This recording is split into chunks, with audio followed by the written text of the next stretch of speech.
Guys, welcome back to my channel Pallavi Rajkumar ಚಾನಲ್ಗೆ ಮತ್ತೊಮ್ಮೆ ನಿಮ್ಮೆಲ್ಲರಿಗೂ ಸ್ವಾಗತ ಸುಸ್ವಾಗತ. Good morning. ಇವಾಗ ನಾನು ಮಾರ್ನಿಂಗ್ ವ್ಲಾಗ್ ಸ್ಟಾರ್ಟ್ ಮಾಡ್ತಾ ಇದ್ದೀನಿ. ಸ್ವಲ್ಪ ಲೇಟ್ ಆಗಿಬಿಟ್ಟಿದೆ ಆಲ್ರೆಡಿ. ಇವಾಗ ಟೊಮೊಟೊ ಚಟ್ನಿ ಮತ್ತು ದೋಸೆನ ಮಾಡ್ತಾ ಇದ್ದೀನಿ. ಟೊಮೊಟೊ ಚಟ್ನಿಗೆ ನೋಡಿ, ಟೊಮೊಟೊ ಚಟ್ನಿಗೆ ಟೊಮೆಟೊ, ಈರುಳ್ಳಿ, ಬೆಳ್ಳುಳ್ಳಿ, ಕೊತ್ತಂಬರಿ ಸೊಪ್ಪು, ಸ್ವಲ್ಪ ಜೀರಿಗೆ, ಉಪ್ಪು, ಅದನ್ನು ಚೆನ್ನಾಗಿ ಎಣ್ಣೆಯಲ್ಲಿ ಬಾಡಿಸ್ಕೊಳ್ಳಿ. ಇವನು ಬೇರೆ ಇವತ್ತು ಎದ್ಬಿಟ್ಟಿದ್ದಾನೆ, ನಾನು ವಿಡಿಯೋ ಶೂಟ್ ಮಾಡೋಕ್ಕಾಗ್ತಾ ಇಲ್ಲ. ಎದ್ಬಿಟ್ಟು ಟಿ ವಿ ನೋಡ್ತೀನಿ ಅಂತ ಇದ್ದಾನೆ. ಮತ್ತು ಟಿ ವಿ ನೋಡಿಕೊಂಡು ಸುಮ್ಮನೆ ಅದೇ ಅಭ್ಯಾಸ ಮಾಡ್ಕೊಂಬಿಡ್ತಾನೆ ಅಂದ್ಬಿಟ್ಟು ನಾನು ಬುಕ್ಸ್ ಕೊಟ್ಟಿದ್ದೆ. ಬುಕ್ಸ್ನೂ ತೆಗ್ದು ಎಸ್ದುಟ್ಟು ಬಂದಿದ್ದಾನೆ, ಬುಕ್ಸು ಪೆನ್ಸಿಲ್ಸ್ ಎಲ್ಲ. ಸರಿ, ಹಂಗೆ ಜೊತೆನೆಲ್ಲ ಇವಾಗ ಬ್ರೇಕ್ಫಾಸ್ಟ್ ಮಾಡ್ತಾಯಿದ್ದೀನಿ. ಇಲ್ಲಿ ಹಾಲು ಕಾಯಕ್ಕೆ ಇಟ್ಟಿದ್ದೀನಿ ನೋಡಿ. ಇವಾಗ ಟೊಮೊಟೊ ಚಟ್ನಿ ಮತ್ತು ದೋಸೆನ ಮಾಡ್ತೀನಿ. ಚೀಸ್ ಹಾಕ್ಕೊಂಡಿದ್ದೀನಿ. ಈಗ ಸ್ವಲ್ಪ ಉಪ್ಪು ಹಾಕ್ಕೊಂಡು ಚೆನ್ನಾಗಿ ಇವಾಗ ಎಣ್ಣೆ ಎಲ್ಲ ಹಾಕಿ ಚೆನ್ನಾಗಿ ಫ್ರೈ ಮಾಡ್ಕೊಳ್ಳಿ. ಇದಕ್ಕೆ ಒಣಮೆಣ್ಸಿನ್ಕಾಯಿ ಹಾಕಬೇಕು. ಮತ್ತು ಒಂದೆರಡು ಕಾಳು ಮೆಣಸು, ಒಂದು 4 ಮೆಣಸಿನ್ಕಾಯಿನ ಹಾಕ್ಕೊಂಡು ಇವಾಗ ಇದನ್ನು ಸ್ವಲ್ಪ ಫ್ರೈ ಮಾಡಿಕೊಂಡು ಒಂದು ಅರ್ಧ ಈರುಳ್ಳಿ, ಬೆಳ್ಳುಳ್ಳಿ, ಇದಕ್ಕೆ ಬೇಕಾದ್ರೆ ಶುಂಠಿನೂ ಬೇಕಾದ್ರೆ ಆ್ಯಡ್ ಮಾಡ್ಕೊಬೋದು. ಇದನ್ನ ಫ್ರೈ ಮಾಡಿಕೊಂಡು ಟೊಮೊಟೊ ಚಟ್ನಿ ಮಾಡ್ಕೊಳ್ಳೋಣ. ನೆನೆ ರುಬ್ಕೊಂಡು ಬರ್ತೀನಿ. ಹೆಸರು ಬೇಳೆ, ಅಕ್ಕಿ, ಅವಲಕ್ಕಿನ ನೆನೆ ಹಾಕಿದೆ. ಇದನ್ನು ಇವಾಗ ರುಬ್ಕೋಬೇಕು. ಫಸ್ಟ್ ಚಟ್ನಿ ರುಬ್ಕೊಂಡು ಆಮೇಲೆ ಅಕ್ಕಿನ ರುಬ್ಕೊಳ್ಳೋಣ.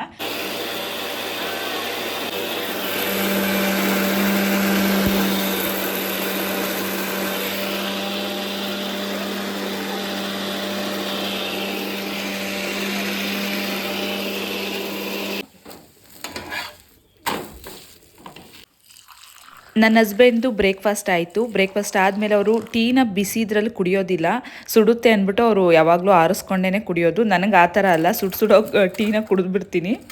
ನನ್ನ ಹಸ್ಬೆಂಡು ಡ್ಯೂಟಿಗೆ ಹೋದರು. ಅದಾದಮೇಲೆ ನನ್ನ ಮಗನಿಗೆ ಬ್ರೇಕ್ಫಾಸ್ಟ್ನ ಬಾಕ್ಸ್ಗೆ ಹಾಕ್ತಾಯಿದ್ದೀನಿ. ಅವನಿಗೆ ಬ್ರೇಕ್ಫಾಸ್ಟ್ಗೆ ಆರೆಂಜು, ಟೊಮೊಟೊ ಚಟ್ನಿ ಮತ್ತು ದೋಸೆನ ಹಾಕಿದ್ದೀನಿ.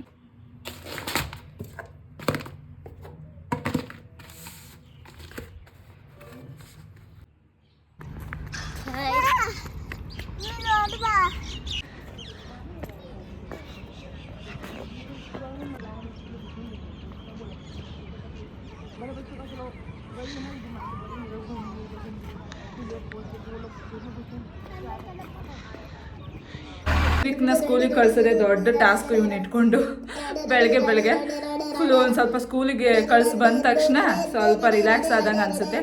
ಅವನು ಬೇಗನೆ ಎದ್ದೊಳೋದಿಲ್ಲ, ಒಂದು ಸ್ವಲ್ಪ ಲೇಟಾಗಿ ಮಲ್ಕೊಂಬಿಟ್ಟ. ನೆನೆ ಬೇರೆ ಮೂವಿಗೆ ಹೋಗಿ ಬಂದ್ವಿ, ಲೇಟಾಗಿ ಮಲ್ಕೊಂಡ್ವಲ್ಲ, ಲೇಟ್ ಆಗೋಯ್ತು. ಇವನು ಬೇರೆ ಇವಾಗ ಅಲರ್ಜಿ ಜಾಸ್ತಿ ಆಗ್ತಾನೆ ಇದೆ. ನೈಟೆಲ್ಲ ಸರಿಯಾಗಿ ನಿದ್ದೆನೇ ಮಾಡಲ್ಲ. ಬೆಳಗಿನ ಜಾವ 5:15 ಎದ್ದಿದ್ದಾನೆ. ತಡೀತೀನಿ, ಮಾತಾಡ್ತಾ ಇದ್ದೀನಿ. 5:15 ಎದ್ದಿದ್ದಾನ. ಇವಾಗ ಹಾಸ್ಪಿಟಲ್ ಕರ್ಕೊಂಡು ಹೋಗ್ಬೇಕು. ಬೆಳಗ್ಗೆ ಹೆಂಗೆ ನನ್ನ ಹಸ್ಬೆಂಡಿಗೆ ಬ್ರೇಕ್ಫಾಸ್ಟ್ ಮಾಡ್ಕೊಡ್ಬೇಕು, ಮತ್ತು ಅವನಿಗೆ ಬಾಕ್ಸ್ ರೆಡಿ ಮಾಡಬೇಕು, ಸ್ನಾನ ಮಾಡಿಸ್ಬೇಕು, ಋತ್ವಿಕ್ಗೆ ಸ್ನಾನ ಮಾಡಿಸ್ಬೇಕು, ಇವನಿಗೆ ಮತ್ತೆ ಹಾಲು ಮತ್ತು ಹಣ್ಣೆಲ್ಲ ನೋಡಿ ಹೆಂಗೆ ಅರಗಿಟ್ಟಿದ್ದಾನೆ ಅಂತ 2 ಪ್ಲೇಟಿಗೆ ಕೊಟ್ಟಿದ್ದೀನಿ. ಒಂದರಲ್ಲಿ ದಾಳಿಂಬೆ ಹಣ್ಣು ಬಿಡಿಸ್ದೆ ಋತ್ವಿಕ್ಗೆ ಬಾಕ್ಸ್ಗೆ ಹಾಕೋಣ ಅಂತ. ಅದು ನನಗೆ ಕೊಡು ಅಂತ ಇಸ್ಕೊಂಡು ಆಮೇಲೆ ಮತ್ತೆ ದಾಳಿಂಬೆ ಹಣ್ಣೆಲ್ಲ ಬಿಡ್ಸೋಕ್ಕೆ ಟೈಮ್ ಇಲ್ಲ ಅಂದ್ಬಿಟ್ಟು ಅವ್ನಿಗೆ ಆರೆಂಜ್ ಹಾಕಿ ಕಳಿಸಿದ್ದೀನಿ, ಬೇಗ ಆಗುತ್ತೆ ಅಂದ್ಬಿಟ್ಟು. ಮತ್ತು ದೋಸೆ ಒಂದು ಪ್ಲೇಟಲ್ಲಿ ಎಲ್ಲ ಕಲಸಿಟ್ಟಿದ್ದಾನೆ ನೋಡಿ. ಇಲ್ಲಿ ಎಷ್ಟು ಕಸ ಮಾಡಿದ್ದಾನೆ ಅಂತ. ನೀನು ತಿಂತಿದ್ದೆ? ದಾಳಿಂಬೆ ಹಣ್ಣು ಬಿಡಿಸ್ತಾ ಇದ್ನಾ, ನನಗೆ ಕೊಡು ಅಂದ. ಮತ್ತು ಒಂದು ದಾಳಿಂಬೆ ಬಿಡ್ಸೋಕ್ಕೆ ಕಷ್ಟ, ಟೈಮ್ ಆಗಿರುತ್ತೆ, ಮತ್ತು ಅವನಿಗೆ ಸ್ನಾನ ಮಾಡಿಸ್ಬೇಕು, ಬಟ್ಟೆ ಹಾಕಬೇಕು ಅಂದ್ಬಿಟ್ಟು. ಮತ್ತು ಆರೆಂಜ್ ಇತ್ತು, ಆರೆಂಜ್ನ ಬೇಗ ಬಿಡಿಸಿ ಬಾಕ್ಸ್ಗೆ ಹಾಕ್ಬಿಟ್ಟೆ. ಓಕೆ ಗಾಯ್ಸ್, ಮತ್ತು ಹಾಸ್ಪಿಟಲ್ಗೆ ರೆಡಿ ಆಗಬೇಕು. ಇವಾಗ ಕೆಲಸ ಎಲ್ಲ ಮುಗಿಸಿ ಮಾಪ್ ಹಾಕಬೇಕು. ಇನ್ನೂ ತುಂಬ ಕೆಲಸ ಇದೆ, ಮೆಟ್ಲ ಹತ್ರ ಎಲ್ಲ ಗುಡಿಸ್ಬೇಕು. ಬನ್ನಿ ಇವತ್ತಿನ ವ್ಲಾಗ್ ಯಾವ ರೀತಿ ಹೋಗುತ್ತೆ ನೋಡೋಣ. ನೋಡಿ, ಇವಾಗ ಬ್ರೇಕ್ಫಾಸ್ಟ್ ಮಾಡ್ತಾಯಿದ್ದೀನಿ. ಕೆಲಸ ಎಲ್ಲ ಇವಾಗ ಮುಗೀತು.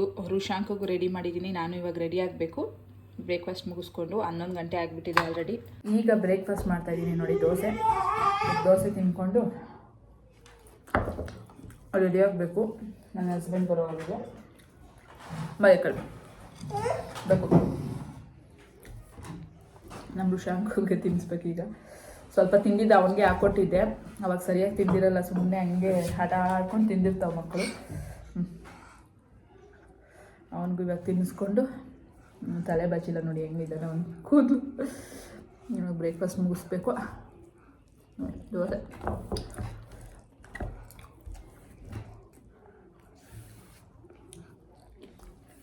ತಿನ್ನೋಕ್ಕೂ ಟೈಮ್ ಇಲ್ಲ, ಈಗ ರೆಡಿ ಆಗಬೇಕು. ಆಲ್ರೆಡಿ 11 ಗಂಟೆ ಆಗಿದೆ. ಅಲ್ಲಿ ಬೇರೆ ಟೋಕನ್ ತೊಗೋಬೇಕು, ವೆಯ್ಟ್ ಮಾಡಬೇಕು. ಎಷ್ಟೇ ಬೇಗ ರೆಡಿ ಆಗೋಣ ಅಂದ್ಕೊಂಡ್ರು ರೆಡಿ ಆಗೋಕ್ಕೆ ಆಗಲ್ಲ. ಹೆಂಗಾದರೂ 11 ಗಂಟೆ ಆಗೇ ಬಿಡುತ್ತೆ. ಇವನ ಜೊತೆ ಕೆಲಸ ಮಾಡಿ ಅದು ಇದು ಕಸ ಎಲ್ಲ ಗುಡಿಸಿ ಮಾಪ್ ಹಾಕಿ ಟೈಮೇ ಆಗೋಗುತ್ತೆ. ಈಗ ಬೇಗ ಬ್ರೇಕ್ಫಾಸ್ಟ್ ಮುಗಿಸ್ತೀನಿ. ಆಮೇಲೆ ಮತ್ತೆ ತಲೆ ಎಲ್ಲ ಬಾಚ್ಕೋಬೇಕು. ತಲೆ ಬಾಚಿಲ್ಲ ನೋಡಿ ಹೆಂಗೆ ಕಟ್ಟಿದ್ದೀನಿ ಹಂಗೆ ಇರುತ್ತೆ. ಕೂದಲು ಎಷ್ಟು ಉದುರುತ್ತಾ ಇದೆ ಇಲ್ಲಿ ಪಂಜಾಬ್ ನೀರಿಗೆ ಅಂತ. ಅದಕ್ಕೆ ನನಗೆ ತಲೆ ಬಾಚೋಕ್ಕೆ ಬೇಜಾರು. ಅದಕ್ಕೆ ತಲೆನೇ ಬಾಚಲ್ಲ, ಎತ್ತು ಸುಮ್ಮನೆ ಕಟ್ಬಿಟ್ರೆ ತಲೆನೇ ಬಾಚಕ್ಕೆ ಹೋಗಲ್ಲ. ಆಮೇಲೆ ತಲೆ ಕೂದಲೇನಾದರೂ ಬಿಟ್ಟರೆ ತುಂಬಾ ಇಲ್ಲಿ ಮನೆ ತುಂಬ ಕೂದಲೇ ಇರುತ್ತೆ ನೋಡಿ. ಇವನು ನಮ್ಮ ಋಷಾಂಕೂ ಕೂಡ ತಲೆ ಬಾಚ್ಕೊಳಕ್ಕೆ ಬಿಡ್ತಾ ಇಲ್ಲ. ಫುಲ್ ಅವ್ನ ಬಟ್ಟೆಗೆಲ್ಲ ಕೂದಲು ಮಾಡ್ಕೋತಾ ಇದ್ದಾನೆ. ಅದಕ್ಕೆ ನಾನು ಆತಾಗೆ ಕೂದಲೇ ತಲೆನೇ ಬಾಚಲ್ಲ, ಹಂಗೆ ಕಟ್ಬಿಡ್ತೀನಿ ಸುಮ್ಮನೆ. ಈಗ ಹೆಂಗೂ ಹೊರಗಡೆ ಹೋಗ್ಬೇಕಲ್ಲ, ಹೊರಗಡೆ ಅಂದ್ಬಿಟ್ಟು ತಲೆ ಬಾಚ್ತಾ ಇರೋದು. ಸಿಕ್ ಬಿಡ್ಸೋಕ್ಕೆ ಬೇಜಾರು. ಇಷ್ಟೊಂದು ಕೂದಲು ಉದುರಿದ್ರೆ ಏನು ಮಾಡೋದು ಹೇಳಿ. ಇದಕ್ಕೆ ಏನಾದರೂ ಒಂದು ರೆಮಿಡಿ ಕಂಡಿಡ್ಕೋಬೇಕು ನಾನು. ನೋಡಿ ಅವನ ಕೂದಲು ಸಾಕ್ಸ್ಗೆಲ್ಲ ಮೆತ್ಕೊಂಡು ಇದು ಮಾಡ್ತಾ ಇದ್ದಾನೆ. ಇಷ್ಟು ಕೂದಲು ಇಷ್ಟೊಂದು ಕೂದಲು ಉದುರುತ್ತಾ ಇದೆ. ತಲೆ ಬಾಚ್ತಾ ಇದ್ರೆ ಹಂಗೆ ಬರ್ತಾನೇ ಇದೆ ಕೂದಲು ನೋಡಿ. ಸಿಕ್ ಬಿಡ್ಸೋಕ್ಕೆ ಬೇಜಾರು ಥರ ಆಗ್ಬಿಟ್ಟಿರುತ್ತೆ ನನಗೆ. ಆಮೇಲೆ ಏನಂದರೆ ಇಲ್ಲಿ ಕಟ್ ಹೇರ್ಸ್ ಆಗಿಬಿಟ್ಟಿದೆ. ತಲೆ ಬಾಚ್ತೀವಲ್ಲ ಆವಾಗ ಇಲ್ಲೆಲ್ಲ ಸಣ್ಣಕ್ಕಿರಿ ಈ ಥರ. ಇದಕ್ಕೆ ಏನಾದ್ರು ಕೊಬ್ಬರಿ ಎಣ್ಣೆ ಹಾಕೋಬೇಕು, ಇಲ್ಲಾಂದರೆ ಏಸರಮ್ ಹಾಕ್ಕೊಂಡ್ರೆ ಸ್ವಲ್ಪ ನೀಟು ಕೂತ್ಕೊಳ್ಳುತ್ತೆ. ಇಲ್ಲ ಅಂದರೆ ಈ ಥರ ಎತ್ಕೊಳ್ಳುತ್ತೆ. ತಲೆ ಬಾಚಿದ್ರೂ ಬಾಚ್ತಾ ಇರೋ ಥರ ಆ ಥರ ಆಗ್ಬಿಟ್ಟಿದೆ. ಕೂದಲೇನೋ ಉದ್ದ ಇದೆ, ಆದರೆ ಇದನ್ನ ಮೇಂಟೈನ್ ಮಾಡೋದು ತುಂಬಾ ಕಷ್ಟ. ಇದ್ರ ಬಗ್ಗೆ ನಾನು ಸಪ್ರೇಟ್ ಲಾಗ್ ಮಾಡ್ತೀನಿ. ಯಾವ ಆಯಿಲ್ ಹಚ್ತೀನಿ, ಯಾವ ಶಾಂಪು ಹಚ್ತೀನಿ ಅನ್ನೋದ್ರ ಬಗ್ಗೆ. ಸದ್ಯಕ್ಕೆ ಮಾತ್ರ ಈ ನೀರಲ್ಲಿ ಯಾವ ಶಾಂಪು ಯಾವ ಆಯಿಲ್ ಹಚ್ಚಿದ್ರೂ ಯೂಸ್ ಇಲ್ಲ. ಆ ಥರ ಕೂದಲು ಉದುರುತ್ತಾ ಇದೆ ನೋಡಿ. ತಲೆ ಬಾಚ್ಕೋತಾ ಇದ್ದೀನಿ, ಇಷ್ಟು ಕೂದಲು ಉದುರುತ್ತಾ ಇದೆ. ಓಕೆ, ಇವಾಗ ರೆಡಿ ಆಗಬೇಕು. ನನ್ನ ಹಸ್ಬೆಂಡ್ ಬರ್ತಾ ಇದ್ದಾರಂತೆ. ಅವ್ರು ಬರೋ ಹೊತ್ತಿಗೆ ನಾನು ತಲೆ ಬಾಚ್ಕೊಂಡು ರೆಡಿ ಆಗಿಬಿಡ್ತೀನಿ. ಮತ್ತು ಇದೇ ಟಾಪು, ಪ್ಯಾಂಟ್ ಮಾತ್ರ ನೈಟ್ ಪ್ಯಾಂಟ್ ಚೇಂಜ್ ಮಾಡಿಕೊಂಡು ಒಂದು ಜರ್ಕಿನ್ ಹಾಕ್ಕೊಂಡು ಹೋಗ್ಬಿಡೋದು ಅಷ್ಟೇ. ಚಳಿಗಾಲದಲ್ಲಿ ಇಷ್ಟೇ ರೆಡಿ. ನಮ್ಮ ಫೇಸ್ಗೂ ಅಷ್ಟೇ ನಾನು ಏನೂ ಯೂಸ್ ಮಾಡೋಕ್ಕೆ ಹೋಗೋದಿಲ್ಲ. ಒಂದು ಕ್ರೀಮ್ ರೆಗ್ಯುಲರಾಗಿ ಏನಾದರೂ ಫೇರ್ ಆ್ಯಂಡ್ ಲವ್ಲಿ ಈ ಥರದ್ದು ಅಷ್ಟೇ ಕ್ರೀಮ್ ಯೂಸ್ ಮಾಡ್ತೀನಿ. ಒಂಚೂರು ಹಾಕಿದ್ರೆ ಲಿಫ್ಟಿಗೆ ಅಷ್ಟೇ ಹಾಕ್ತೀನಿ. ಅಷ್ಟು ಬಿಟ್ಟರೆ ನಾನೇನು ಯೂಸ್ ಮಾಡಲ್ಲ. ಆದರೆ ಫೌಂಡೇಶನ್ ಅದನ್ನೆಲ್ಲ ನಾನು ಹೊರಗಡೆ ಹೋಗ್ಬೇಕಾದ್ರೆ ಯಾವಾಗಲೂ ಯೂಸ್ ಮಾಡಲ್ಲ. ಏನಾದರೂ ಒಂದು ಫಂಕ್ಷನ್ ಇದ್ದರೆ ಮಾತ್ರ, ಫಂಕ್ಷನ್ನು ಏನಾದರೂ ಇದ್ದರೆ ಮಾತ್ರನೇ ಫೌಂಡೇಶನ್ ಕ್ರೀಮ್ ಯೂಸ್ ಮಾಡೋದು. ಗೈಸ್ ರೆಡಿ ಆಯಿತು ಅಲ್ಲ. ಮತ್ತು ಪ್ಯಾಂಟ್ ಅಷ್ಟು ಚೇಂಜ್ ಮಾಡ್ಕೊಂಡಿದ್ದೀನಿ. ಮತ್ತು ಇವಾಗ ಜರ್ಕಿನ್ ಹಾಕ್ಕೊಂಡು ಹೊರಡ್ಬೇಕಷ್ಟೇ. ರೆಡಿಯಾಗಾಯಿತು. ನಮ್ಮ ಋಷಾಂಕ್ ಕೂಡ ರೆಡಿ ಆಗಿದ್ದಾನೆ. ಪಾಪ ಶೂ ಇಟ್ಕೊಂಡು ಓಡಾಡ್ತಾ ಇದ್ದಾನೆ. ಶೂ ಹಾಕೋಚಿನಿ, ಶೂ ಹಾಕು. ಏನು ಗೊತ್ತಾ, ನಮ್ಮ ಋಷಾಂಕು ಅವ್ನು ಚಪ್ಪಲ್ ತೊಗೋಬೇಕಾದ್ರೆ ಅವ್ನು ಚಪ್ಪಲ್ ತೊಗೊಂಡ್ರೆ ನನಗೂ ಕೂಡ ಶೂ ತೊಗೊಂಬಂದು ಕೊಡ್ತಾನೆ. ಆ ಥರ ಶೂ ತೊಗೊಂಬ ಋಷಾಂಕ್. ನೋಡಿ ತೋರಿಸ್ತೀನಿ ನೋಡಿ. ಶೂ ಎಲ್ಲಪ್ಪ ನಂದು? ತಗೊಂಬ ಶೂ ಮಮ್ಮಿಗೆ. ಹಾಂ ಥ್ಯಾಂಕ್ ಯು. ನೋಡಿ ಹೆಂಗೆ ಶೂ ತಂದು ಕೊಡ್ತಾನೆ ಅಂತ. ಫಸ್ಟೆಲ್ಲ ಏನು ಮಾಡ್ತಿದ್ದೆ, ಅವನಿಗೆ ಸಿಗಲಿಲ್ಲ ಅವಾಗ ಬಟ್ಟೆ ಮುಚ್ಚಿದ್ನಲ್ಲ, ಧೂಳು ಆಗುತ್ತೆ ಅಂದ್ಬಿಟ್ಟು ಬಟ್ಟೆ ಮುಚ್ಚಿಟ್ಟಿರ್ತೀನಿ. ಅದಕ್ಕೆ ಅವನಿಗೆ ಸಿಕ್ಕಿಲ್ಲ ಆವಾಗಲೇ ತಂದು ಕೊಡೋಕ್ಕೆ. ನನ್ನ ಶೂ ಎಲ್ಲಿ ಮಮ್ಮಿ ನಿಂದು ಅಂತಿದ್ದ. ನೋಡಿ ಹೆಂಗೆ ಶೂ ತಂದು ಕೊಡ್ತಾನೆ, ಅಷ್ಟೆಲ್ಲ ಹೆಲ್ಪ್ ಮಾಡ್ತಾನೆ. ಈಗ ಹೊರಡೋದಷ್ಟೇ. ನನ್ನ ಹಸ್ಬೆಂಡಿಗೋಸ್ಕರ ವೆಯ್ಟ್ ಮಾಡ್ತಾಯಿದ್ದೀವಿ, ಇನ್ನೂ ಬಂದಿಲ್ಲ. ಒಂದು ಕಪ್ ಟೀ ಕುಡಿಬೇಕೀಗ ಅನ್ನಿಸ್ತಾ ಇದೆ. ಈಗ ಒಂದು ಕಪ್ ಟೀ ಕುಡ್ಕೊಂಡು ಹೊರಡೋದಷ್ಟೇ. ಹಾಗೆ ಇವತ್ತು ನನ್ನ ಫ್ರೆಂಡ್ ರಾಧಿಕಂದು ಬರ್ಡೇ ಇದೆ.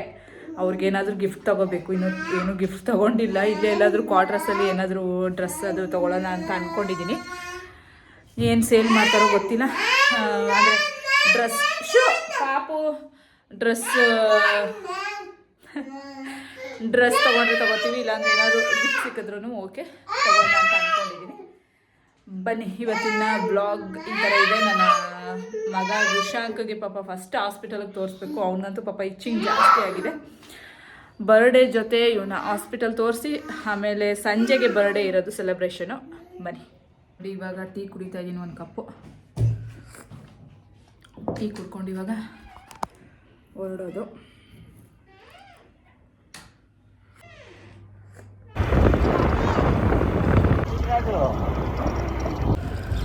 ಒಳಗಡೆ ಹೋಗ್ತಾ ಇದ್ದೀನಿ.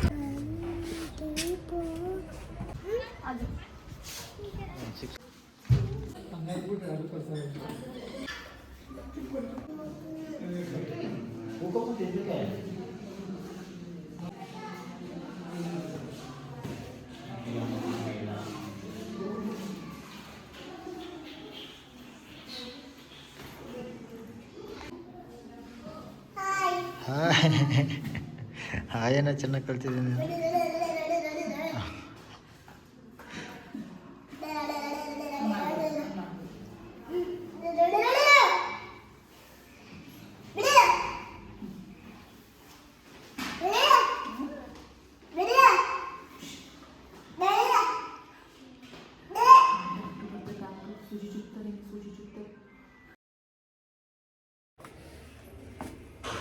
ಹಾಸ್ಪಿಟಲಿಂದ ಬರೋ ಹೊತ್ತಿಗೆ ಮಲ್ಕೊಂಡೇ ಬಿಟ್ಟ. ಇವಾಗ ಮನೆಗೆ ಹೋಗಿ ಸ್ವಲ್ಪ ರೈಸ್ ರಸಮ್ ಏನಾದರೂ ಮಾಡಿ ಊಟ ಮಾಡಿ ಮತ್ತು ಸಂಜೆ 4:15ಗೆ ರಾಧಿಕನ ಬರ್ಡೇ ಸೆಲೆಬ್ರೇಷನ್ಗೆ ಹೋಗಬೇಕು. ಇದು ಎಷ್ಟು ರಚ್ಚೆ ಹಿಡಿದಿದ್ದಾನೆ, ಒಂದು ಅರ್ಧ ಗಂಟೆನೂ ಆಗಿಲ್ಲ ನಿದ್ದೆ ಮಾಡೋಕೆ ಇಟ್ಕೊಂಡು.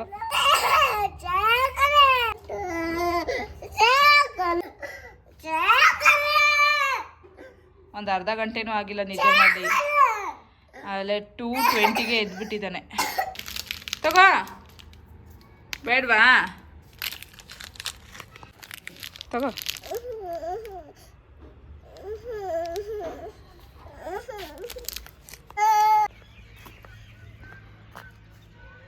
ರಾಧಿಕನ್ ಬರ್ತಡೆ ಇವಾಗ ಹೋಗ್ತಾ ಇದೀವಿ ನೋಡಿ ಅವ್ರ ಮನೆಗೆ.